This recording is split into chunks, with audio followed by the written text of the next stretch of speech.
With the election just over a month away, these are the faces of the leading candidates in Iran's presidential race.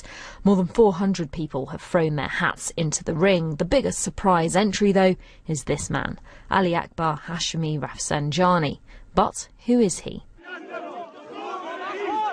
A former president between 1989 and 1997, he's been a dominant figure in Iranian politics since the 80s. He was bustled through the crowd as he turned up to register just minutes before the official deadline for the presidential elections.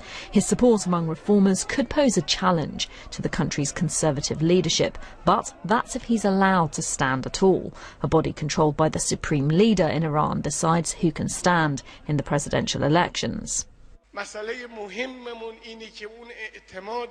Rafsanjani, here addressing members of the opposition following 2009's disputed election, sided with reformists. He was also openly critical of Mahmoud Ahmadinejad's government, calling for the release of political prisoners and for greater political freedoms. It's an approach that has put Mr. Rafsanjani at odds with the conservative establishment, and he said in the past that Iran's supreme leader, Ayatollah Khamenei, no longer trusts him. Another potential threat to the clerical elite in this election is President Ahmadinejad's preferred successor, the hardline nationalist Esfandiar Rahim Mashai.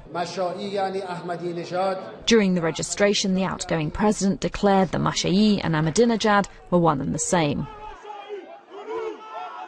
There are also a succession of traditional conservatives standing, like Ali Akbar Velayati, a former foreign minister loyal to the supreme leader, and Iran's nuclear negotiator Saeed Jalili.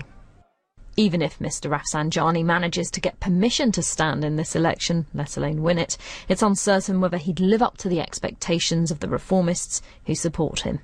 Susana Mendonça, BBC News.